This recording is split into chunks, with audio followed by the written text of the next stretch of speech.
Tomorrow is the great Snowpocalyse, the beginning of it, tomorrow evening here in Oklahoma.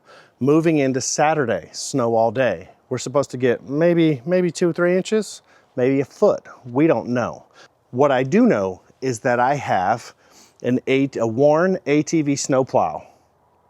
I have a Toro Dingo attachment plate for a mini skid steer.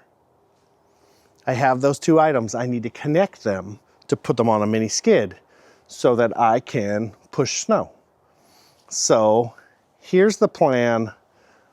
Follow along with me. Tell me if you have a better idea, an easier idea, some way that I can make this happen in less than a day for a guy that's never used a plasma cutter and I haven't welded in 20 years.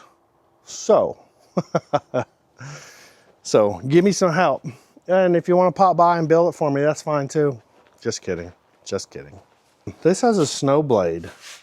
This radio control mower, I can push snow with.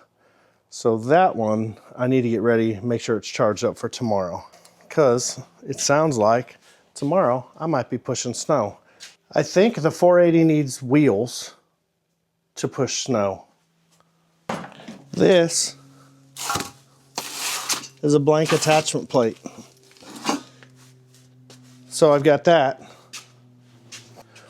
Best Arc sent me a plasma cutter. Back in the back there, I've got a Lincoln welder.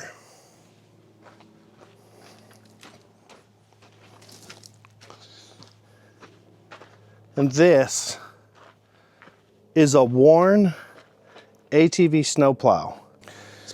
So I need to put brackets here and bolt this to that plate so it moves up and down. And then here we have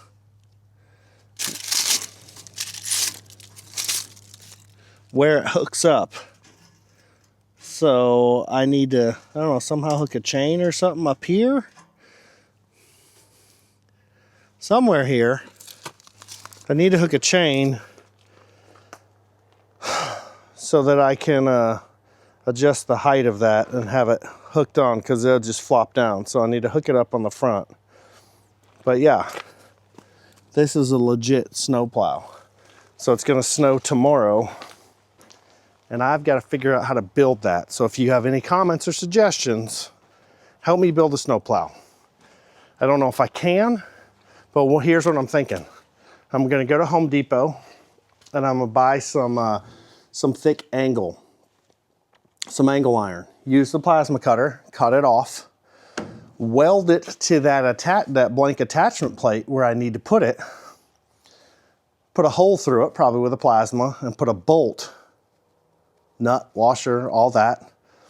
And then I need to hook a chain up to the top and then keep it chained back to that attachment plate. That's my thought. I've seen something like it online, but tell me if you have a better idea, because that's what I'm going for. Don't know if I'm gonna make it happen, but I'm certainly gonna give it a shot. So please leave me some suggestions in the comments before I go to Home Depot and try to figure this out. But yeah, I've got the plasma, got a compressor over there for the plasma. I've got the Lincoln 110 welder. I've got the Toro Dingo attachment plate, and I've got the ATV snowplow. So I should be able to put it all together if I know what I'm doing, which I don't. But with your help, maybe I can figure it out.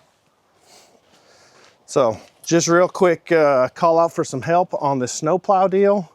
And yeah, let's see how these machines work with the snowplow if I have time to get it done. Because I also need to put wheels and tires on the 480 to see the 450 with the tracks versus the 480 with the wheels. How will they do in the snow? Which one's really better? Is it really better to have wheels or tracks? We don't know, but we're gonna find out.